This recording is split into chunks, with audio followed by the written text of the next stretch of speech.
30, Edgardo Melgar en vivo comienza ya.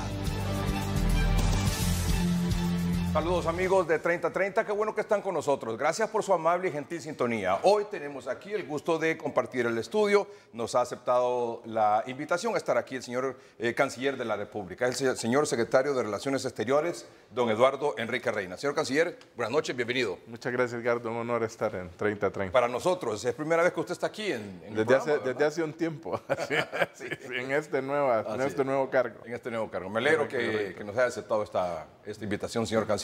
Ha llegado hoy de la Cumbre de las Américas. Sí, hoy regresé, obviamente salí de madrugada de Los Ángeles y después de aquí en Honduras para seguir con las labores cotidianas. Muy bien. ¿Qué le parece esta fotografía, señor Canciller? No, buena foto, fue el saludo en la ceremonia inaugural que se le hizo al presidente Biden y a la doctora Jill, su primera dama, y en el cual cada una de las delegaciones fue saludándolo previo a entrar al teatro de Microsoft, donde fue la ceremonia inaugural.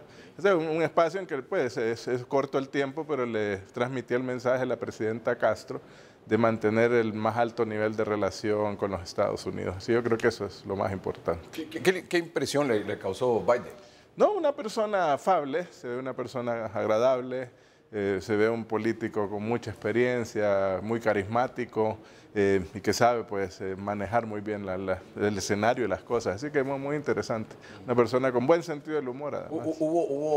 Cuando dice sentido del humor, ¿a qué se refiere? ¿Le dijo no, algún par de bromas que hizo, sobre todo cuando entraba al momento de la fotografía con los mandatarios que estaban para la foto de familia, como se le llama, hizo algún par de bromas. O sea, que un hombre con un sentido. Y aunque fue corto el tiempo al momento de saludarlo, ¿qué se dijeron? ¿Qué le dijo usted? Yo le dije, precisamente yo le dije, presidente, le traigo un saludo especial de la presidenta Xiomara Castro, ratificándole su interés de que el gobierno de Honduras tenga los más altos niveles de relación con los Estados Unidos. Me dijo, claro, por favor, salude a la presidenta Castro y estaremos siempre trabajando como países amigos y socios.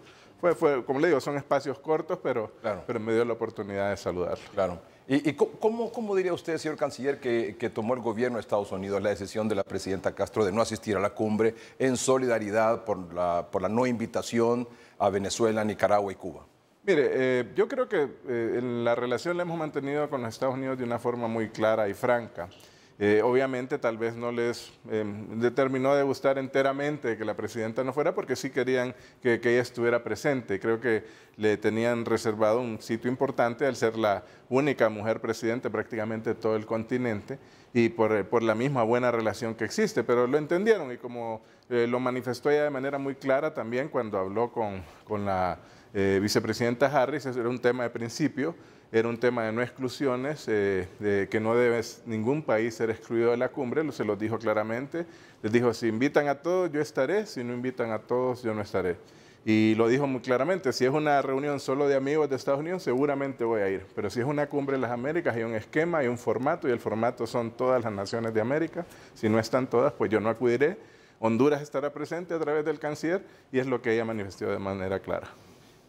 Entre todos los análisis que se hicieron, usted sabe, relacionado con esta decisión, no solo de la presidenta, sino que de otros mandatarios de no asistir, por ejemplo, el presidente de Bukele, el presidente Yamatei de Guatemala, entre otros, por ejemplo, se dijo que esto era como un desaire diplomático a Estados Unidos y que Estados Unidos no iba a olvidar este desaire diplomático y que algún problema posterior se podía tener. ¿Qué opinión tiene de eso? No lo creo, la verdad que tuve encuentros, pues ese encuentro, como le digo, que a veces con los presidentes siempre los encuentros son de espacios cortos, pero estuve conversando con el secretario de Estado Blinken, con el subsecretario Nichols, con la subsecretaria Zeya, con el señor Mayorkas, que es el que lleva el tema de seguridad nacional de Estados Unidos, con algunos senadores y congresistas, con el ex senador Chris Dodd. Y mira, el mensaje era el mismo. Estados Unidos mantiene su oferta de ser el mejor socio de Honduras en muchos temas y nosotros pues igualmente reiteramos esa importancia.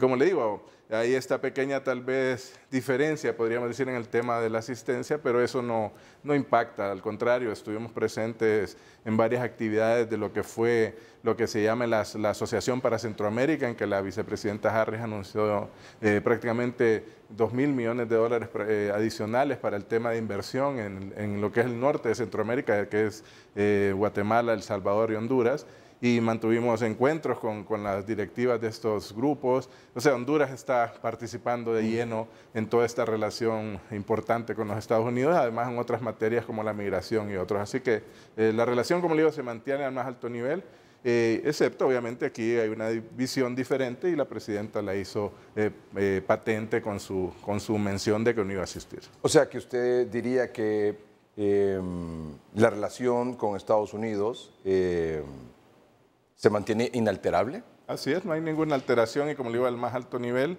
Al contrario, estamos organizando ya unas posibles visitas de senadores a Honduras, que las hablamos por allá. O sea, varios temas de la agenda que vienen para estas próximas semanas y meses que nos hacen ver pues, que la relación fluye de manera... con intereses comunes. Intereses comunes, trabajos comunes, cooperación, inversión. Así que son temas que estamos trabajando. Hablando de reuniones y esto, en algún momento creo que se filtró la información no confirmada, evidentemente, usted lo puede decir esta noche, de un eventual encuentro en la Casa Blanca con el presidente Biden y la presidenta Castro. ¿Hay algo de esto? Bueno, no lo descartamos porque si lo podemos ir viendo en el transcurso del tiempo, solo la presencia de la vicepresidenta Harris en la toma de posesión de la presidenta Castro indica el alto nivel de importancia que le están dando a la relación con Honduras y viceversa. El nombramiento de la embajadora, ya he tenido yo encuentros con el secretario Blinken, también hemos estado en un diálogo de alto nivel estratégico con varios ministros de Honduras que fuimos a Washington. En otro momento hicimos otra visita con la ministra de Finanzas, la presidenta del Banco Central y el ministro de Energía. Y lo más lógico es que se vaya caminando a un posible encuentro entre la presidenta Castro y el presidente Biden. Hay dos temas que no sé si, creo que sí, por la fotografía que usted compartió incluso de sus encuentros, de sus reuniones. Creo que una fue con Naciones Unidas, correcto, con Antonio Guterres, sí, es el secretario general de Naciones Unidas, sí. Y luego creo que hubo otra, no sé si tema TPS, me imagino que con el canciller o el secretario de Estado Blinken. En cuanto al tema TPS, por ejemplo, y al tema Sisi, que es la solicitud que se ha hecho a Naciones Unidas del acompañamiento para la comisión esta contra la corrupción y la impunidad en Honduras, Sisi, ¿qué puede informar sobre eso? Bueno, tuvimos una reunión, efectivamente esa es la reunión en que participamos con el secretario privado de la presidenta Héctor Zelaya, con el secretario general Guterres y la embajadora de los Estados Unidos en Naciones Unidas. Precisamente fue una reunión muy importante en que intercambiamos dos temas puntuales. Uno, el avance de la CICI. El secretario general fue enfático de dar todo el apoyo desde la Secretaría General para que se implemente la CICI en el más corto tiempo posible. Ya una vez que se terminen los resultados de la misión de expertos que viene a Honduras y la embajadora que estaba presente de los Estados Unidos, y también no aparece en la foto, pero estuvo presente la subsecretaria Mendrala, Emily Mendrala, ratificaron el interés de los Estados Unidos de apoyar plenamente la instalación de la CICI. Como le digo, los otros temas no obstruyen la buena relación y el camino. Y en la otra materia... Perdón, entonces, ¿la CICI es algo que va a ocurrir? Es algo que va a ocurrir. O sea, que viene con el apoyo de Naciones Unidas y Estados Unidos. Correcto, y de otros, Unión Europea, otros países que están interesados. Y obviamente... ¿Hubo definir alguna fecha o algo probable, cree usted? Estamos trabajando en eso, pero obviamente es un tema que por ahora se maneja hasta que se anuncie de manera conjunta, pero será, como lo dijo el secretario, en el más breve tiempo posible, que lo permita. Obviamente hay temas internos, burocráticos de la Secretaría General de las Naciones Unidas, pero él ratificó su plena voluntad como secretario general para apoyar la instalación de la CICI en Honduras como un tema de transparencia, como un tema de apoyo a la institucionalidad democrática y a la presidenta Xiomara Castro. O sea, que viene, sí viene. De que viene, viene. ¿Y el TPS, canciller? Bueno, con el TPS tuvimos la oportunidad de estar, como le decía, con el secretario de Estado Blinken y también con el secretario Mayorkas, que es el encargado de Seguridad Nacional y a quien se le presentó la solicitud. Entonces ratificamos nuestro interés, me dicen que es algo que están estudiando y que nos darán una respuesta. Y de paso, al margen de la cumbre, tuve una serie de reuniones y tuve una reunión con la Alianza para el TPS, que es una agrupación de hondureños que están trabajando a todo nivel de los Estados Unidos en varios estados para trabajar. Ahí estamos, son de varios estados, son representantes de dirigencia hondureña en que nos han pedido una labor conjunta y hemos coordinado para hacer esfuerzos con este grupo y la Cancillería a efecto de promover y abogar por el TPS, tema que también abordamos con algunos congresistas que estaban presentes en la cumbre y que nos han ratificado su apoyo, algunos congresistas principalmente de origen hispano, que dicen que van a apoyar al TPS y que han enviado una carta al secretario de Estado más de 84 congresistas de Estados Unidos. Así que es un tema que estamos moviendo. ¿Cómo está esto del TPS? Pónganos en contexto un poco cómo está la situación. Bueno, está el TPS que se extendió a partir del MISH, desde el 99. Sí. Que en la administración Trump buscaba ser eliminado. Se presentó una demanda en un juzgado de los Estados Unidos de parte de las organizaciones de protección de los migrantes en que se detuvo el cierre del TPS. Está pendiente de una demanda, pero hemos solicitado una ampliación tanto de ese TPS existente como que se reconozca el ingreso de muchas y muchos hondureños que llegaron a los Estados Unidos después de las tormentas Eta y Iota. O sea, recientes, sí, los recién afectados por la pandemia y además también los afectados por los grandes problemas de inversión social que tiene el país. O sea que estamos pendientes de esta respuesta. ¿Cuántas personas más o menos en cuanto al TPS y en cuanto que han sido beneficiados por las distintas extensiones de TPS luego del 98, claro, de 1998, y esta cantidad de personas que migraron luego de Eta y Iota? Más o menos como cuántos estamos hondureños hablamos estamos de 40.000 que quedan todavía remanentes del TPS anterior. A ellos obviamente se busca su ampliación, pero también de algún momento es que se les reconozca su estatus permanente. Ese es el punto, la ampliación y que se reconozca ya un estatus permanente, porque ellos han estado realmente contribuyendo. Que no sea temporal, sino que permanente. Han estado viviendo ahí, pagando Creo que impuestos. muchos que se fueron ya bajo el TPS lograron ya formalizar. No, ya tienen hasta hijos y familia americana. Yo les preguntaba cuántos son. Son 40.000, me dice, y si le sumamos 4 personas por familia, son alrededor de 160.000 a 200.000 hondureños. Y de ahí la parte que ha ingresado nuevamente, pues estaremos viendo cuál es el número, pero serán más o menos arriba de más de 100.000 hondureños que podrían estar. Sí, obviamente se otorga el beneficio de parte de los Estados Unidos. Claro, estamos hablando entonces que esos serían como los 2 puntos más importantes, TPS y SISI, como resultado de esta cumbre, temas de interés para Honduras. Claro, y además participamos en algunas reuniones relacionadas con la cumbre. Uno, también del tema migración, que es la extensión de visas de trabajo, que se van a hacer visas temporales de trabajo que se van a anunciar, el tema de seguridad alimentaria, que es una preocupación, y los temas de la cumbre propiamente, que eran temas como desarrollo sostenible, un futuro verde, el tema de gobernabilidad y democracia. O sea que también en esos temas tuvimos reuniones al margen de la cumbre con otros organismos internacionales, con el PNUD, con Japón, con otros países amigos, con Chile. Con varios estuvimos trabajando de manera conjunta, así que es una buena oportunidad para intercambiar sobre temas de interés y trabajo que necesita el país. Algo sobre el tema de inversión, de ayuda económica al Triángulo Norte o a Honduras particularmente. Me refiero incluso por el tema migratorio, porque ellos han anunciado mucho una inversión de no sé cuántos miles de millones de dólares para la generación precisamente de empleo y frenar un poco tanto la migración hacia Estados Unidos. Sí, se participó en lo que se le llama la Asociación para Centroamérica, que es un mecanismo que se creó por el llamado a la acción que lanzó la vicepresidenta Harris hace algunos meses atrás, y ahí es donde se espera la inversión de más de 2.000 millones de dólares para Centroamérica, para el Triángulo Norte particularmente. Aquí participó no solo el secretario privado, Héctor Zelaya, también Pedro Barquero, también el ministro asesor en temas de inversión, Miguel Medina, y también estuvo presente el sector privado hondureño. Hubieron reuniones conjuntas, sector privado, sociedad civil, la Asociación para Centroamérica. O sea que sí hay una dinámica que surge de la cumbre que va a ser positiva para el futuro de la relación con Honduras y los Estados Unidos. Muy bien.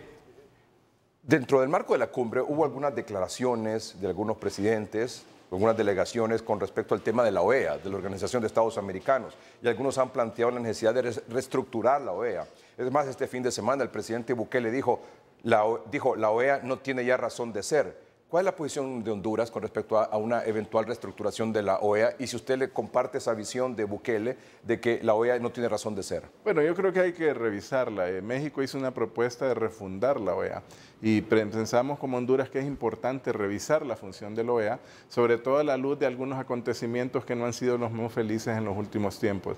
Por ejemplo, el problema en Bolivia con las elecciones y el golpe de Estado. Entonces creemos que se debe revitalizar la OEA y como tal, obviamente es un foro importante porque es el único foro que están presentes desde Argentina hasta Canadá. Entonces hay que buscar los mecanismos para que la OEA sea mucho más activa, pero mucho más consciente de esa realidad histórica que está diciendo el continente. Así que estamos de acuerdo en esa visión de que hay que estudiar, refundar y analizar el rol de la OEA para el futuro. Y otro tema, por ejemplo, a partir del 1 de julio en Nicaragua va a comenzar unos ejercicios militares que va a permitir el ingreso a Nicaragua de tropas, naves y aviones rusos. ¿Qué impresión, qué sentimiento le genera eso? Bueno, he visto la noticia, no tengo conocimiento de si es un tema oficial completamente, he visto, como le digo, más la noticia que otro tema. Sí creemos que en Centroamérica se debe manejar un balance correcto de las fuerzas militares. Ese es el esfuerzo que se dio después de los conflictos de los años 80. Así que este es un tema que tendremos que revisar, obviamente, a la instrucción de la Presidenta y conjuntamente con la Secretaría de Defensa. Pero como le digo, lo ideal es manejar una correlación ordenada de fuerzas en Centroamérica para evitar cualquier escalada. Entonces, pero es un tema, como le digo, que se tendrá que definir precisamente por la Presidenta y en coordinación con la Secretaría de Defensa. El Pleno de la Corte Suprema de Justicia mañana lunes se integra para nominar al juez natural que conocerá una nueva solicitud de extradición. ¿Esta nueva solicitud de extradición se trata de algún político hondureño? No, es una persona obviamente que está acusada de delitos importantes, pero no se trata de ninguna persona que sea de conocimiento político o público, pues por cual esas preocupaciones que a veces existen sí. Y que desgraciadamente sí.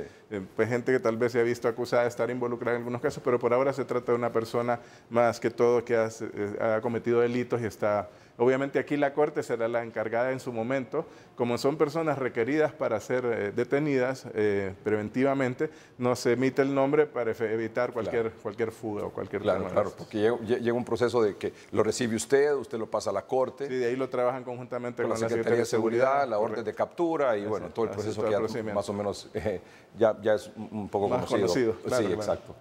¿Cuántas solicitudes de extradición ha recibido usted? Llevamos alrededor de unas 6 y una de estas era de 2 personas, o sea que son unas 8 solicitudes que se han recibido. Y han caminado rápido, ¿verdad? Tengo la impresión. Bueno, la instrucción que tenemos de la Presidenta es una vez recibida, de inmediato trasladarla a la Corte Suprema de Justicia. Señor Canciller, le agradezco mucho que haya aceptado esta entrevista. ¿Qué quisiera dejarnos de mensaje esta noche? Bueno, yo creo que evitar esas preocupaciones a veces que se incentivan para generar un poco de duda o controversia. La política exterior de Honduras la maneja la Presidenta con mucha responsabilidad y sobre todo buscando proteger los intereses de Honduras, el interés del pueblo hondureño en general y que sea una política digna. Yo creo que también tenemos que acostumbrarnos que no tener temor, a veces no basar la política en el temor, sino en la igualdad de estados y que manejamos obviamente con la prioridad que se merece la relación con países y socios amigos como los Estados Unidos, que la relación, como le digo, es la mejor. ¿Fue bien recibido ahí, Canciller? Claro, al más alto nivel. Con la mejor hospitalidad tanto del presidente Biden, del secretario Blinken, el gobernador de California y el alcalde de Los Ángeles. Fuimos yo creo, muy bien atendidos. Muy bien. Señor Canciller, muchas gracias. Éxito. Gracias. Perdón, muy amable. Gracias. Muy bien. Gracias, señor Canciller. Don Eduardo Enrique Reina, por su presencia esta noche aquí en el programa. Gracias, Edgar. Vamos a una pausa comercial. Aquí tengo estas 3 sillas, mire, señor Canciller. Aquí vamos a tener 3 abogados hoy, 3 excelentes abogados. Va a estar don Rafael Canales, que es el presidente del Colegio de Abogados de Honduras. Claro. Va a estar don Kenneth Madrid, que es director de Justicia y Seguridad de ASJ, la Asociación por una Sociedad Más Justa. Y también tenemos al abogado Yuri Melara, que fue fiscal adjunto del Ministerio Público. Con ellos vamos a hablar sobre este tema de ir ya viendo cómo va este proceso y cómo va a comenzar y cómo debe continuar hasta llegar a buen puerto del proceso de selección de los nuevos magistrados de la Corte Suprema de Justicia. Claro, un proceso prioritario y que dictará el futuro de Honduras en los temas de justicia. Definitivamente que sí. Así que el mejor de la suerte. Gracias, señor Canciller. Vamos a una pausa comercial, ya volvemos.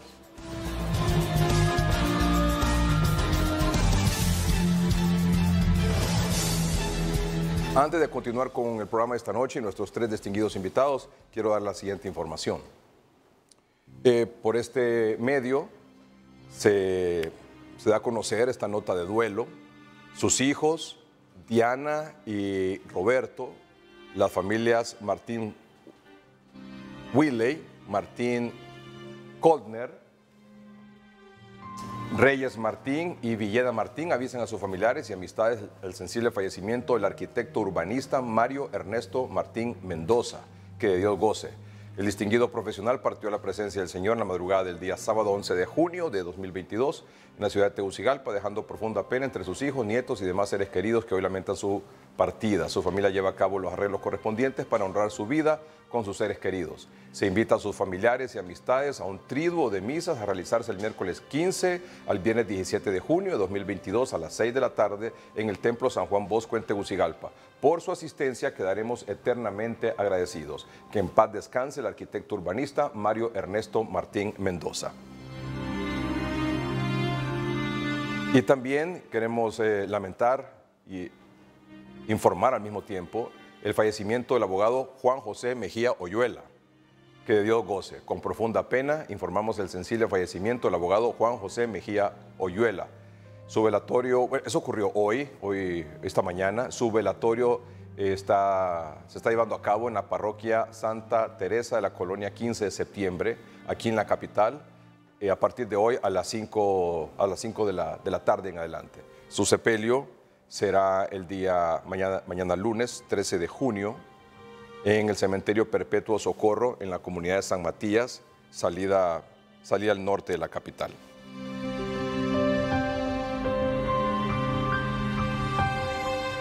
Dolientes, su madre, doña Ismena Oyuela de Mejía Lara, sus hermanos María Cecilia Gracia del Carmen, Pedro Arturo. Familias en luto: Oyuela Díaz, Oyuela Guzmán, Molina Oyuela, Martínez Oyuela, Hernández Oyuela, Elviro Oyuela, Erazo Mejía, Mejía Guzmán, Mejía Escobar, Martel Mejía, Montoya Mejía y demás familiares. Que en paz descanse el abogado Juan José Mejía Oyuela. Vamos a una pausa comercial, ya están aquí nuestros tres distinguidos invitados. Les decía, están con nosotros el abogado Kenneth Madrid, es el director de Justicia y Seguridad de la Asociación para una Sociedad Más Justa, ASJ. Gracias por estar aquí, abogado. Muchas gracias por invitarme, Ricardo.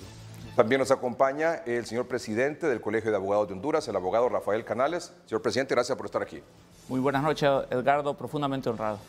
Y también el abogado Yuri Melara, expresidente del Colegio de Abogados de Honduras, catedrático universitario y exfiscal adjunto del Ministerio Público. Abogado, gracias por estar aquí. Gracias por la invitación, un placer estar acá con ustedes. Muy bien, el tema con ellos esta noche, después de la pausa comercial que vamos a desarrollar, es precisamente el análisis del proceso de la elección de los nuevos magistrados de la Corte Suprema de Justicia. Deben ser electos, según establece la Constitución de la República, el próximo 25 de enero. De una nómina de 45 candidatos que envía una junta, ¿verdad? Junta nominadora. Envía 45 candidatos y de esos 45 el Congreso Nacional, las 2/3 partes, ¿cuántos votos son? 186. 86 votos. Deben elegir a 15 nuevos magistrados. Es un proceso que ya va a comenzar y que es un proceso que ha sido por algunos cuestionado, por otros elogiado, y hay incluso algunas solicitudes de reforma, propuestas de reforma. No sé si son, y ellos lo van a explicar, si son reformas de fondo o más de forma, qué se puede reformar, qué no se puede reformar, cómo está ese proceso actualmente. Eso es lo que vamos a explicar después de la pausa comercial. Y sobre todo, quizá lo más importante, cómo evitar de que este tema nos vaya a provocar una controversia que genere una crisis en el país con consecuencias inimaginables, ¿verdad? Que no podamos imaginar. ¿Les parece? ¿Les parece? ¿Está de acuerdo, abogado Melara? De acuerdo. De acuerdo. Abogado Canales, don Kenneth. Perfecto. Ya volvemos.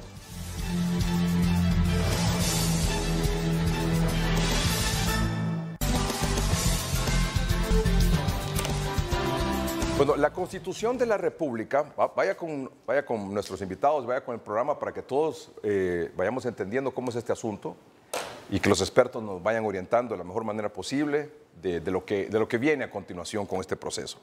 De forma tal que, como les decía, lleguemos a puerto seguro el 25 de enero de 2023.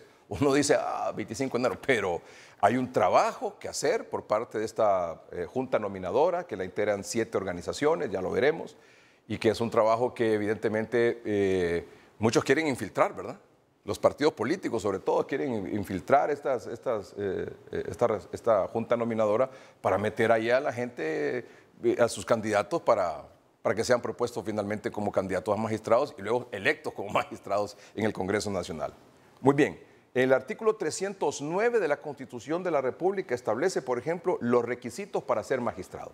¿Cuáles son esos requisitos para ser magistrado de la Corte Suprema de Justicia? Bueno, ser hondureño por nacimiento, ciudadano en el goce y ejercicio de sus derechos, abogado notario debidamente colegiado, mayor de 35 años y haber sido titular de un órgano jurisdiccional durante 5 años o ejercido la profesión durante 10 años. Estamos ahí, ¿verdad? Sí. O sea que en este punto no puede ser electo magistrado, por ejemplo, alguien que no sea notario. Correcto. Estamos ahí, ¿verdad? Correcto. Es imposible eso.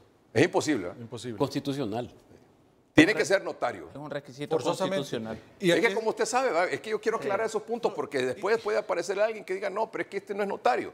Pero la Constitución dice, debe ser, entre otros requisitos, notario. De hecho, hubo una iniciativa alrededor de quitar la figura de notario, pero ya está específicamente estipulado, y lo que consideramos que cualquier reforma constitucional se debe llevar el protocolo constitucional que la ley ya establece, es decir, que para este periodo no cabe ninguna reforma sobre ese requisito. Mire, y eso es importante, Edgardo, porque hemos escuchado a muchos parlamentarios incluso decir que quieren democratizar este proceso de elección de la Corte Suprema y que incluso quieren incluir a los 30,000 abogados que hay en el país. Eso no se puede hacer porque la Constitución no lo permite. Quizá hay una confusión entre ellos, porque la Constitución, cuando se hizo la reforma en el año 2000 y 2001, solo decía abogado debidamente colegiado, pero la Constitución se reformó nuevamente y se le agregó la palabra notario ahí hace 2 congresos anteriores. Entonces ya está claro de que no puede ser magistrado quien no tenga el exequatur de notario. Y eso es porque hubo un precedente, Edgardo, que llegó un magistrado que no era notario. Y es imposible porque la Corte Suprema es quien hace los exámenes a los sustentantes abogados para poder extenderle el exequatur. Entonces es imposible que llegue alguien que no tenga esa calidad a la Suprema para poder ejercer ese tipo de acción. Entonces es muy claro. Un momentito, abogado Canales. Sí, abogado Melara. La autorización del exequatur está constitucional también, que la da la Corte Suprema. Entonces no es posible que alguien que no es notario venga a examinar a alguien que aspire a ser notario y que lo pueda calificar. Es decir, si yo no soy notario, ¿cómo voy yo a tener la capacidad para poder examinar y darle el exequatur a alguien para que pueda ejercer el notariado? Señor Canales, abogado. Nadie puede negar que existen abogados con amplias capacidades más que notarios. Existen 2.000 notarios hoy en la actualidad en nuestro país y generalmente solo participa el 10%. Este 10%, imagínense, lo trasladáramos a los abogados, que somos 30,000, serían 33,000 colegas que tendríamos que evaluar. No da el tiempo, no da las circunstancias del país y creo que hay que respetar. No hubieran tantos problemas si todos los hondureños, el Poder Legislativo, el Poder Judicial, respetáramos la Constitución. Yo creo que siempre se modifica o se quiere trastocar de forma abierta o cerrada según la conveniencia política del momento. Aparte de eso, para ser notario necesita tener 30 años. Entonces siempre hay una generación de 30, 35 años que también quedaría excluida. Entonces todo eso pues, puede ser objeto de revisión, pero tenemos que estar claros lo que se puede y lo que no se puede cambiar. Lo que es constitucional ocupa un procedimiento de otra legislatura, la ley orgánica de la Junta, pues sí se pueden hacer reformas, pero ya, o sea, estamos contra el tiempo. Muy bien, es importante, antes de, ven ustedes cómo es, porque esto parece sencillo, ¿verdad? Que ahí está claro el artículo 309 y sobre ese no debería haber ningún tipo de discusión. Pero como estamos, es mejor tener las cosas bien claras. Y que usted, amable televidente como yo, que no somos abogados ni entendemos mucho de estas cuestiones, ir conociendo bien este proceso y escuchar a los expertos que nos digan, mire, esto está bien, esto está mal, esto se puede cambiar, esto no se puede cambiar, y si se quiere cambiar, se tiene que hacer de esta manera. De forma tal que todos nos involucremos en este proceso para que le metamos ojo y no nos den gato por liebre el día de mañana. Quería decir algo usted, abogado Madrid. Que este artículo 309 constitucional es tan sencillo seguir la línea y verlo, que ahí están los requisitos. Ya con este procedimiento, Edgardo, esta sería la 4ª Corte Suprema de Justicia que se va a elegir con este proceso, y prácticamente no cabe confundir a la población y querer venir a hablarle de otros requisitos más que los 5 numerales que establece el artículo 309 de la Constitución. Por lo tanto, no es conveniente hablar de otras puertas que se deban abrir, porque la Constitución ya es clara sobre ese aspecto, y así evitar aspectos subjetivos o de orden político que puedan ingresar en este cambio. Exactamente. Y en todo caso, si se quisiera reformar esto, quitándole requisitos o agregándole requisitos, se tendría que hacer una reforma constitucional. Y para hacer una reforma constitucional se tendría que aprobar en la actual legislatura y ratificar en la siguiente legislatura, que comienza el 25, creo, más o menos, de enero, ¿verdad? Comienza cada legislatura. Sí, es correcto. ¿Sí? Sí. Y ya no hay chance para Ya no hay eso. tiempo. Okay. Ya no hay tiempo. Y a eso agréguele también el tiempo de ejercicio profesional, que hay que sumarle ahí. Estamos hablando de 5 años de haber ejercido la profesión durante... 10 años. 10 años, perdón, de haber ejercido la profesión o haber sido titular de un órgano jurisdiccional durante 5. Entonces eso también hace que se excluya a los recién egresados y eso no se puede cambiar, eso es constitucional. Muy bien. Entonces, estamos claros ahí, ¿verdad? Estamos claros. Estamos claros. Muy bien. Seguimos entonces. El artículo 311. Vamos a ver el artículo 311. Mire ahí. Los magistrados de la Corte Suprema de Justicia serán electos por el Congreso Nacional con el voto favorable de las 2/3 partes de la totalidad de sus miembros, es decir, 86 votos, de una nómina de candidatos no menor de 3 por cada uno de los magistrados a elegir. Venga para acá. Es decir, una nómina de son 15 magistrados, una nómina de 3 por cada uno son 45. Estamos claros ahí, ¿verdad? Correcto. Entonces son 45 los candidatos a magistrados que la Junta Nominadora envía al Congreso Nacional. Pregunta, ¿se puede elegir a un magistrado por parte del Congreso Nacional, que es el que finalmente decide entre los 45, los 15 que van a quedar? ¿Puede el Congreso Nacional elegir de un magistrado que no esté dentro de la nómina de esos 45? No puede, No Edgardo. puede, salvo... Estaría violentando la Constitución, perdón. Estaría violentando la Constitución de la República, porque incluso le dice que los que pueden ser reelectos los magistrados, ¿verdad? Perfectamente pueden ir para un periodo adicional, pero deben de someterse al proceso de elección porque el artículo 311 no da el espacio, no permite que alguien fuera de los 45 pueda ser nombrado magistrado. Eso debe de quedar claro para toda la sociedad hondureña, para el Parlamento hondureño también, porque no puede nombrarse a nadie fuera de los 45 que le envía la lista de la Junta Nominadora. Y mire qué importante es esto, Edgardo. Tal vez tenemos oportunidad de hablar un poco de los anteproyectos de ley que están en el Parlamento hondureño. Y ahí se habla de que incluso quiere reservarse el Congreso Nacional las audiencias públicas. ¿Cómo lo van a hacer? La Constitución no se lo permite. La Constitución ya generó una entidad que le va a dar 45 nombres de los mejores hombres y mujeres al Congreso Nacional para que de ahí no importa quién elijan. Ya se ha auscultado su vida y tienen las mejores capacidades. Abogado Canales. Bueno, en primer lugar, el artículo 311 también tiene rango constitucional, es decir, que también no puede ser modificado ni tampoco trastocar las funciones de la Junta Nominadora. En segundo lugar, también tenemos que hacer una autocrítica. Las juntas nominadoras han sido contaminadas muchas veces por gente que lleva propuestas o llevan muchas veces no solo ayudar a profesionales del derecho, sino también a perjudicar a otros para que no lleguen dentro del O sea, de los quieren procesos de los influir 45. dentro de la Junta Nominadora para meter a algunos de su conveniencia o perjudicar a otros para que no lleguen. El gran problema de la Junta, y lo conozco a fondo, es la discrecionalidad y una subjetividad. Si bien es cierto, hay criterios de evaluación, pero se convierte en esa palabra famosa y que es un contrasentido, la idoneidad, que después lo voy a ir explicando cómo fueron las fases de cada uno Y ya del vamos a proceso. explicar cuáles podrían ser eventualmente las reformas que se le pudiera aplicar dentro del marco constitucional a este proceso, ¿les parece? Pero con respecto al tema del primer párrafo de este artículo 311, ya estamos claros que son magistrados electos por el Congreso Nacional por 86 votos, es decir, 2/3 partes de la totalidad de sus miembros, de una nómina de candidatos no menor de 3 por cada uno de los magistrados a elegir, es decir, son 45. No se puede elegir a alguien que no venga dentro de esa nómina de 45. Sí, no se puede a menos que la Junta no entregue el listado de los 45 a más tardar el 23 de enero. Ahí la misma Constitución le permite que entonces el Congreso pueda elegirlos. Pero eso no va a ocurrir, pues, o sea, una Junta que va a estar organizándose desde ahora y trabajando desde ahora, no creo que no puedan proponer 45 personas idóneas. Y me dice usted que ya son 4 cortes las que se han electo Exacto. bajo este esquema. Nunca hemos tenido ese problema, ¿verdad? Nunca hemos tenido problemas. Que se genera una crisis institucional y de mire- país por una situación que no se dé. Y mire qué importante, Edgardo, el actor principal aquí es el Congreso Nacional.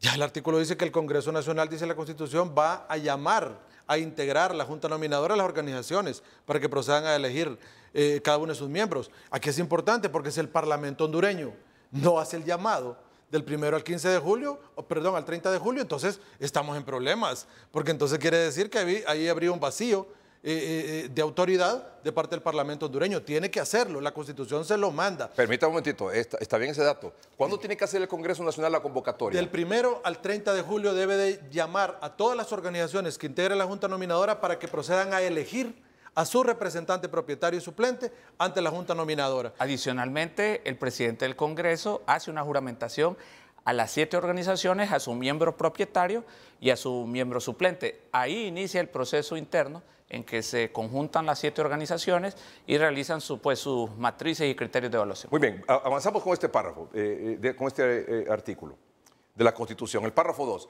Presentada la propuesta con la totalidad de los magistrados, es decir, 45, se procederá a su elección. En caso de no lograrse la mayoría calificada para la elección de la nómina completa de los magistrados, se efectuará votación directa y secreta para elegir individualmente los magistrados que faltaren, tantas veces como sea necesario, hasta lograr el voto favorable de las 2/3 partes. Vamos bien, ¿verdad? Estamos claros ahí con eso. Ya pasó eso con la Corte actual. Sí, que tuvieron que votar varias veces hasta finalmente tener los 15. Los magistrados serán electos de una nómina de candidatos propuesta por una junta nominadora que está integrada de la siguiente manera. Aquí están las organizaciones que integran esta junta nominadora. Son 7.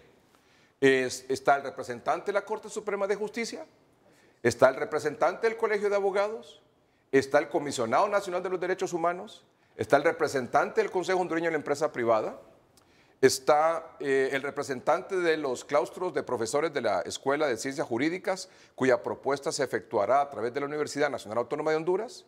6, un representante electo por las organizaciones de la sociedad civil. Y 7, un representante de las confederaciones de trabajadores. Una ley regulará la organización y funcionamiento de la Junta Nominadora. ¿Estamos claros con respecto a cómo se eligen de la nómina de 45? ¿Y quiénes son los que integran, las organizaciones que integran esta Junta Nominadora? Incluso se les impone ahí al COEP y al Colegio de Abogados que tiene que ser un miembro electo en una asamblea. Sí. Buen dato es el colegio, perdón. Dice aquí, el representante de la Corte es electo por el voto favorable de las 2/3 partes de los magistrados. 10 magistrados. 10 magistrados tienen que decidir votar por el magistrado que va a ser representante. El colegio es distinto, es en asamblea, así lo hicimos Perdón, el representante de la Corte Suprema de Justicia no necesariamente tiene que ser un magistrado. No necesariamente, porque de hecho no fue un magistrado en el proceso anterior. En el caso del Colegio de Abogados, electo en asamblea. En asamblea. Sí. Y el COEP también. Y el COEP también. Muy bien. Estamos claros, ¿eh? de las 7 organizaciones. ¿Algo que acotar ahí o agregar o estamos todo bien? O solo hacer la observación que el COEP fue el último representante en una reforma que se hizo en el 2004, si no recuerdo, y entró como 7º participante dentro de la Junta Nominadora. Y ahí aclarar, Edgardo, que también la ley orgánica actual de la Junta Nominadora ya establece que ahí prácticamente habla de que el comisionado de los derechos humanos es el titular del CONADE. Sí, ahí está claro. El numeral 3 dice el Comisionado Nacional de los Derechos Humanos. Exactamente. Y en el caso de los claustros de profesores también ya señala cómo deben de comparecer, porque son todas las facultades de derecho, escuelas de derecho del país que eligen al representante a través del rector, y las confederaciones de trabajadores a través de una asamblea de todas las confederaciones de ellos, y la sociedad civil debe de llamar la Secretaría de Gobernación, Justicia y Descentralización a una asamblea a todas las organizaciones de sociedad civil para que elijan al representante. Y otro punto importante destacar... O sea, perdón, que no es de dedo. No es de dedo. Sí, no es de dedo. El único que está claro es el comisionado. El único. El Comisionado Nacional de los Derechos Humanos. Es el único. Sí, ¿Abogado Canales? Adicionando, el representante de la Corte Suprema de Justicia es quien preside la Junta. Así se establece a lo interno. Es un dato que mucha gente no lo sabe. No, excelente. Incluso el representante de las universidades, quienes participan son las escuelas de derecho de cada universidad a nivel nacional, incluyendo las privadas, y de ahí se escoge el representante. Normalmente ha sido el representante de la autónoma, ¿verdad? Por ser pues la madre de todas las universidades. Pero buen dato es, participan todos los claustros de profesores de las escuelas de ciencias jurídicas públicas y privadas. Es correcto. Y ahí lo que le dijo el abogado Canales, que lo preside la Corte Suprema, no lo dice la Constitución, pero lo dice la ley orgánica de la Junta Nominadora. Está vigente. Luego el 312. ¿Qué dice el 312? Las organizaciones que integran la Junta Nominadora deberán ser convocadas por el presidente del Congreso Nacional a más tardar el 31 de octubre del año anterior a la elección de los magistrados, debiendo entregar su propuesta a la Comisión Permanente del Congreso Nacional el 23 de enero como plazo máximo, a fin de poder efectuar la elección el día 25 de enero. Si una vez convocada la Junta Nominadora no efectuase propuestas, el Congreso Nacional procederá a la elección por mayoría calificada de la totalidad de sus miembros. Abogado Melara. Ese es el único caso que le permite al Congreso poder elegir magistrados que no sean propuestos, porque no hubo propuesta. Al no haber propuesta, ellos quedan en libertad de poder escoger cualquier miembro del foro, ¿verdad?, que llene los requisitos con una mayoría calificada. Y también hay que adicionar que ahí establece el artículo 312 el 23 de enero, pero dice como plazo máximo. La Junta Nominadora tiene la potestad para que el Congreso haga una mejor evaluación, presentarlo el 5 de enero, y hacerlo con unos 20 días de anticipación, no necesariamente 2 días antes de que se haga la elección por parte del Congreso Nacional, que eso definitivamente debería ser un cambio sustancial. Y tampoco se podría que un magistrado actual, por ejemplo, diga yo ya participé en el proceso anterior y por lo tanto a mí sí me pueden escoger fuera de la nómina de los 45. Tiene que volver a participar, arrancar de cero con la igualdad de condiciones de todos los demás participantes. Y qué interesante ese último párrafo, el 312, ¿no? Porque, mire, si se desea crear una crisis política institucional del Poder Judicial, puede boicotearse a la Junta Nominadora para que no presente ninguna lista de nómina de 45 candidatos. Ajá, ahí vamos, y elegir ahí vamos. libremente. Estamos llegando al punto.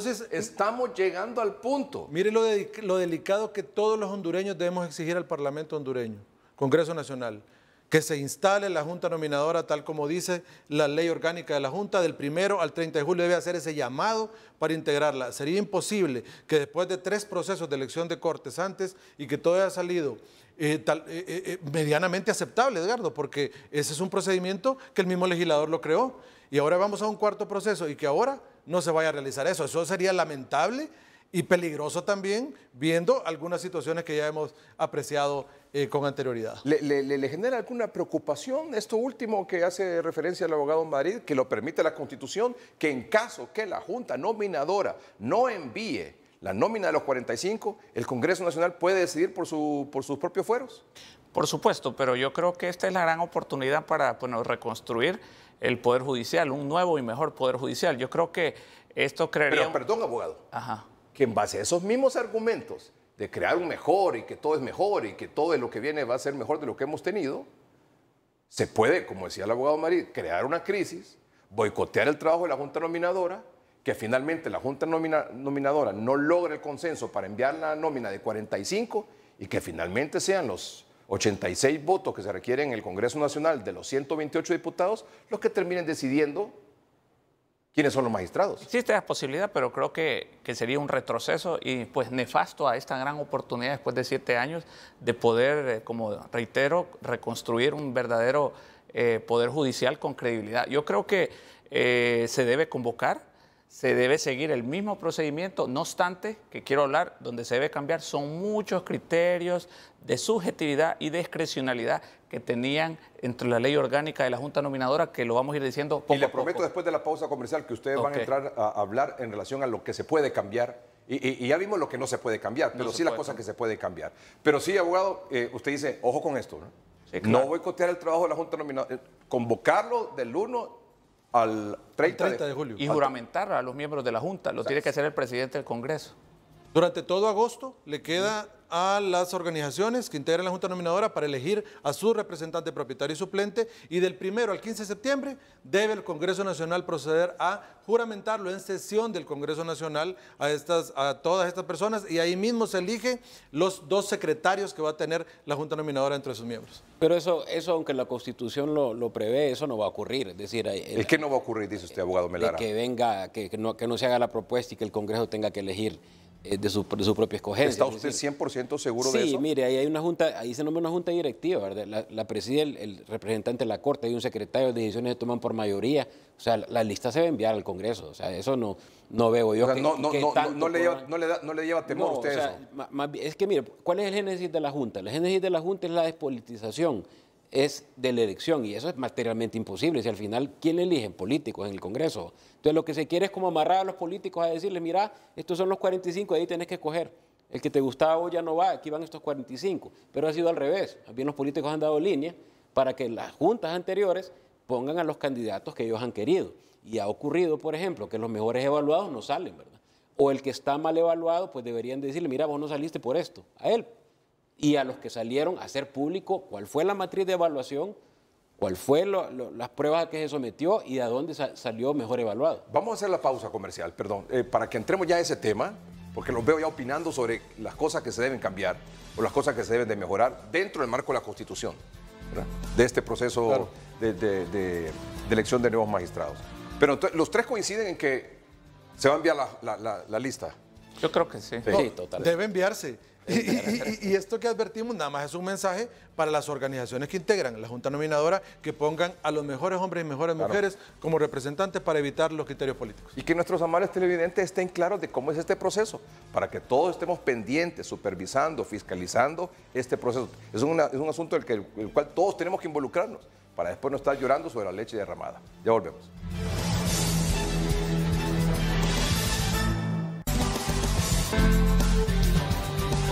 Bueno, les reitero nuestros invitados aquí en el programa, en el segundo segmento. Está con nosotros de izquierda a derecha el abogado Kenneth Madrid, director de Justicia y Seguridad de ASJ, el abogado Rafael Canales, presidente del Colegio de Abogados de Honduras, y el abogado Yuri Melara, ex fiscal adjunto del Ministerio Público, ex presidente del Colegio de Abogados y catedrático universitario. Gracias por compartir esta noche aquí en el estudio con nosotros. De hecho, les voy a agradecer y los comprometo desde ahora para que le vayamos dando seguimiento al tema, ¿les parece, verdad? Según esto vaya avanzando. Con gusto. O no avance, o se estanque, o verdad, ¿no? Que vamos a ir siguiendo este proceso. Bueno, de lo que hemos visto, de cómo la Constitución ya establece la ruta a seguir y por los procesos que se han llevado a cabo, hay algunas propuestas que se han enviado al Congreso Nacional actual. Una la envió el doctor Edmundo Orellana, que es el secretario de Transparencia del gobierno. La otra propuesta es de la abogada Fátima Mena y otra propuesta adicional es del abogado Russell Tomé. Si usted la puede resumir y decirme si se puede o no se puede lo que ellos están proponiendo.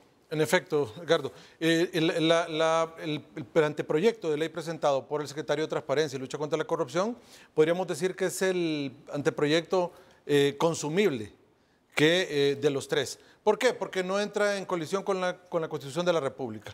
Habla de eliminar al titular de la Corte como el representante o el representante de la Corte no va a dirigir la Junta Nominadora, entonces le quitan esa potestad y que todos lo elijan entre ellos. Habla de que la Junta Nominadora no puede proponer candidatos, le quita la facultad de que propongan 20 cada organización, quita esa facultad y que todos sean autopropuestos. Tienen algunos estándares internacionales que involucra ahí y amplía unas prohibiciones para integrar la Junta Nominadora que no los tiene la Constitución, ¿verdad? Entonces ahí habría que verificar porque la Constitución es amplia. Tiene algo que se puede llamar innovador como la inclusión de género, al tener en la Junta Nominadora ahí que debe de haber, obviamente, candidatas, personas mujeres que la integren, y también en la nómina, ¿verdad? Dice que debe de haber esa paridad. Y dentro de todo destaca la observación de las organizaciones de sociedad civil y que haya observación internacional también. Al final amplía un poco las prohibiciones de los candidatos, pero ya están en la Constitución, entonces no se puede ampliar un poco más porque sería vedar el camino, pero con ciertos ajustes esta es la propuesta que es más consumible para poder hacer una reforma. Ahora, el problema es el tiempo, Edgardo. El problema es que el 1 de julio habla ya la Constitución de que el 1 al 30 la ley orgánica de la Junta Nominadora debe de convocar. La Constitución de un plazo máximo que es en octubre, el 31 de octubre, pero la ley orgánica se adelantó un poco para darle un mayor espacio a las organizaciones y que puedan hacer esto. Tendría que hacerlo ahora en el mes de junio y solo quedan exactamente 18 días. Entonces, prácticamente, y está en receso el Congreso Nacional, prácticamente esto ya uno lo ve o sea que imposible. Ya esta cuestión de meter reformas cuando estamos a las puertas del proceso. No, ya uno lo ve que prácticamente no ha sido socializada, no se ha hablado con los diferentes sectores y debe hablarse con los sectores que integran la Junta Nominadora. ¿Estamos de acuerdo con eso? Estamos totalmente de acuerdo. Mire, la propuesta más potable es la propuesta que presentó la Secretaría de Transparencia a través del abogado Edmundo Orellana. El Colegio de Abogados ha acompañado esta propuesta, hemos hecho algunos foros públicos en el sentido de que los criterios de evaluación, tanto de los miembros de la Junta como a los que van a participar. Uno de los cambios fundamentales que se hace son las autopropuestas. Generalmente se convocaban o participaban 20 abogados propuestos por cada una de las instituciones. Esto desde un inicio causaba un poco de controversia porque cada sector, digamos el COEP o el Colegio de Abogados, se presumía de que iban a favor de los 20 que ellos proponían. y a la figura de autopropuesta ya existía, no es algo novedoso. Segundo, se basa más en criterios no subjetivos ni de discrecionalidad, sino por méritos profesionales. Entonces, también para los miembros de la Junta, porque también en la Junta anterior habían personas que no tenían muchas capacidades y evaluaban a profesionales del derecho. Generalmente nosotros en este proceso debemos motivar a muchos profesionales que no están incentivados a participar en este proceso, porque han considerado que es una burla, como otros procesos del fiscal o como el proceso anterior de la Corte Suprema de Justicia. Es decir, que deben de servir a su país. Yo creo que aquí lo principal son los criterios de evaluación que no sean subjetivos y sin mucha discrecionalidad de las 7 organizaciones que va a representar. Pero estas reformas, sean potables o no sean potables, que se puedan hacer o no se puedan hacer, sean de forma o sean de fondo, no entramos a que tengan que ver con reforma a la Constitución, porque ya estamos claros de que eso no va. No se puede. No se puede. Pero todas estas reformas de las cuales ustedes están hablando, esta que es la del doctor Orellana como la más factible de estas reformas, tendría que entrar a un proceso de socialización con distintos sectores y todo lo demás, ahora en junio. Es correcto. Hay poco tiempo, pero era necesario. Hay que también hacer la autocrítica. Pero perdón, ¿y estas reformas sería para que se puedan socializar o no en el tiempo, pero para la elección que viene o para dentro de 7 años? No, porque estas reformas van más enfocadas a la ley orgánica. Sí se pueden hacer, no trastocan. Cierto, el aspecto que mencionó el abogado Kenneth Madrid muy acertadamente, se pueden hacer las modificaciones en el procedimiento y los criterios de evaluación. Eso es totalmente factible porque es sobre la ley orgánica. Es no de la ley orgánica de la Junta Nominadora. Sobre los criterios y métodos de evaluación. En eso después lo vamos a profundizar finalmente. Ahí sí podemos hacer los cambios para tratar de hacer, bajo los estándares internacionales, la mayor ponderación objetiva e imparcial. Criterios y métodos de evaluación de los postulantes. Es correcto. De los no sé cuántos se postulan finalmente, pero que quedan solo 45, pero que ese proceso de evaluación sea el mejor posible. Y requisitos mínimos para finalizar, para no de los miembros de la Junta Nominadora, que también estamos de acuerdo, no puede llegar cualquier persona. Que no llegue cualquiera a evaluar. O que tenga, digamos, problemas o conflicto de intereses. Yo le pedí al presidente del Congreso Nacional que también los diputados se abstuvieran de votar, lo dice su artículo número 1 de la ley orgánica, cuando tienen intereses o conflictos de intereses para nominar a los miembros que van a ser los próximos magistrados de la Corte Suprema de Justicia, porque hay muchos diputados que tienen intereses profundos en los miembros de la Junta y el artículo 1 de la ley orgánica del Congreso Nacional se los impide. Entonces yo hice esa petición públicamente y espero la escuchen y se abstengan de votar. Abogado Melara. No, yo creo que si hay voluntad política hay tiempo para hacer reformas. O sea, cuando se quiere hacer una reforma se hace en la madrugada, o se hace reformas a la ley orgánica. A la ley orgánica. A la Constitución, imposible.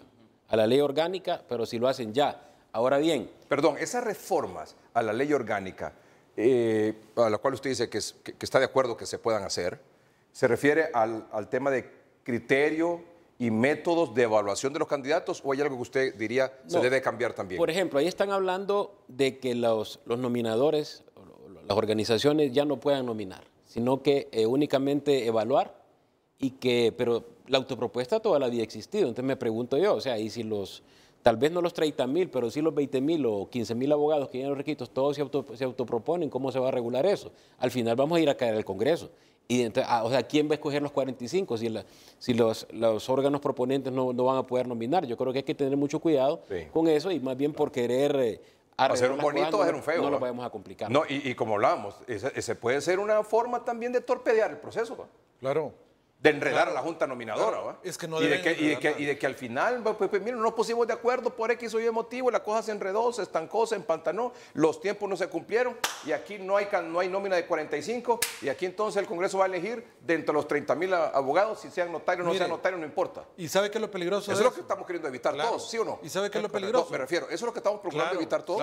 Claro, por supuesto. Sí. Mire, que podemos decir, no así como hay tiempo, que convoque el presidente ahorita, el 1 de julio y hacemos reformas en el camino. Eso puede traer desestabilidad al proceso. ¿Por qué? Porque ya ha iniciado el proceso, no le pueden cambiar los requisitos de la persona que va representando a cada una de las organizaciones.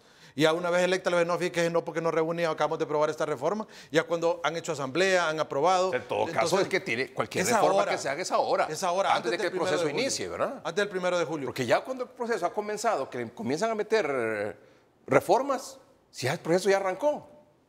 Pero estamos claros, mire, en lo autopropuesto quiero enfatizar, mire, la autopropuesta es algo que existía. Entonces, ¿Qué es una autopropuesta? Explíquenle a nuestros televidentes. Le comento, el Colegio de Abogados propone 20 abogados y hemos tenido la mala suerte que en los últimos 14 años solo ha sido uno magistrado de los 40 que hemos propuesto, 20 en el proceso de hace 14 años y 20 en el proceso de hace 7 años. Entonces la autopropuesta es en que yo, como abogado y notario, no estamos excluyendo un requisito constitucional, no salgo por ninguna organización de las 7 organizaciones y me autopropongo directamente ante la Junta con mi hoja de vida. Tengo el mismo derecho que los 20 que propuso la Junta Nominadora. Entonces, yo sí lo miro positivo porque ya no es necesario llevar 20 que lleve el colegio, porque ya desde que usted entra ya se sabe, estos son los 20 del COEP, de seguro tienen intereses económicos, claro. o el colegio son los intereses del colegio. Y el abogado Canales, por ejemplo, si yo fuera miembro de la Junta, va a velar solo por los del colegio. Entonces, con eso evitamos, y no miro ningún problema, un sigma dentro de la misma Junta de quién... ¿Con qué? ¿Con qué? Con que yo lleve 20, el COEP lleve 20, el claustro 20 y que cada quien quiera llevar. Y eso pasó, es que hay que decirlo, eso pasó. El claustro de profesores velaba por los profesores, claro. El colegio de abogados por los del colegio, el COEP por los del COEP. Desde ahí, entonces, con la autopropuesta, con los requisitos constitucionales, es lo mismo que lo lleve o no lo lleve. O sea, que puedo llegar yo como abogado y notario y digo, mire, aquí a mí nadie me propuso, a mí nadie me quiere, pero aquí vengo yo, mire. Así es. No, y Edgardo, mire. Y reúno los requisitos que establece la Constitución de la República. Es correcto. Mire, ¿estamos de acuerdo? Sí, pero también hay otras cosas ahí que creo que son importantes y que deberían de reformarse. Por ejemplo, la Junta debe ser incluyente, debe ser transparente, debe haber publicidad. Es decir, que si usted sale electo, que le digan al pueblo hondureño por qué salió. ¿Y si no salió electo? Pues por lo menos que le digan a la persona. Que le digan a usted, pero descalifican a la gente y nunca nadie le dijo por qué. Entonces ahí es donde se crea... Pero eso que no se haga público. No, que sí. No, que no se haga público, pues. ¿El por qué no? El por qué no. Pero el por qué sí. Pero que sí se lo digan a la gente. Sí, porque... Porque, por ejemplo, si usted se propone y le dicen que no, usted tiene derecho a saber. Claro, pero para ver si en la próxima va o no va. Sí. Pero se ha manejado con secretividad, como que fuera un secreto de Estado. Ya. Muy bien. Vamos a una pausa comercial. Ya volvemos.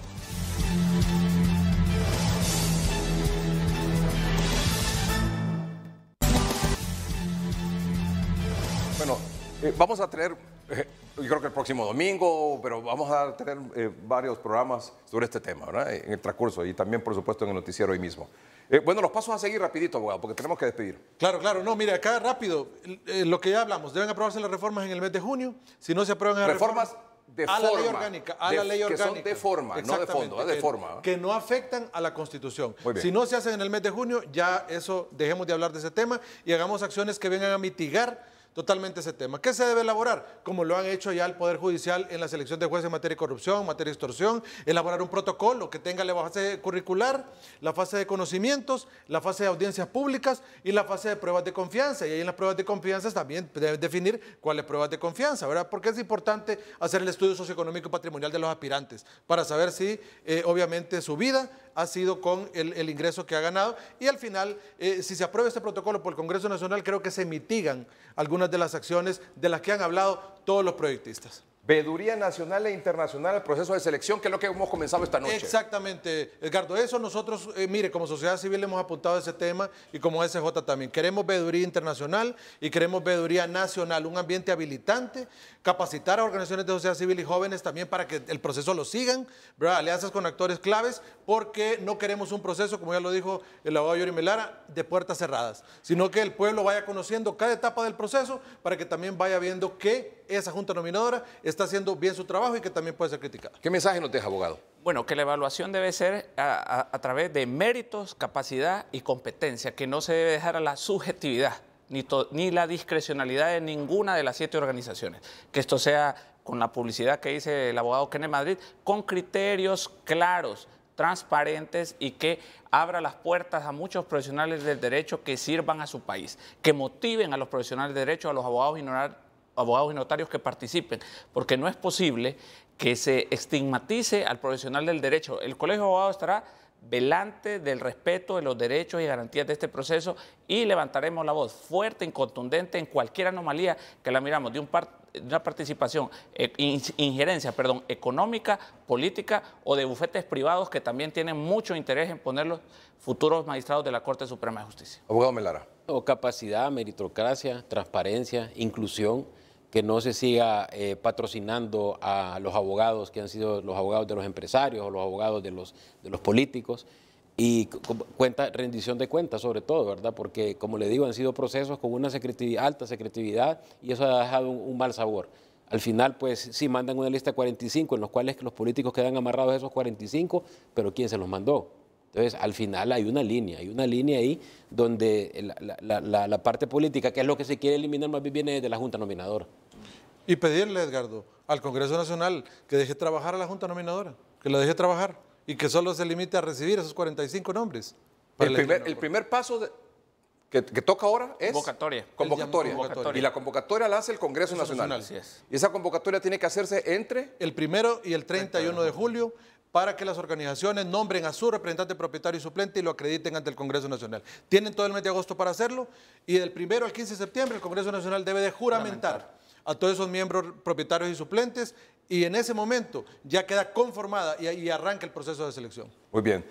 Abogado Kenneth Madrid, muchas gracias. Abogado Rafael Canales, abogado Yuri Melara, muchas gracias por habernos acompañado esta noche. Ya quedan ustedes nombrados aquí como la Junta de Análisis de 30-30 para este tema. Muchas gracias. Un gusto. Muchas gracias.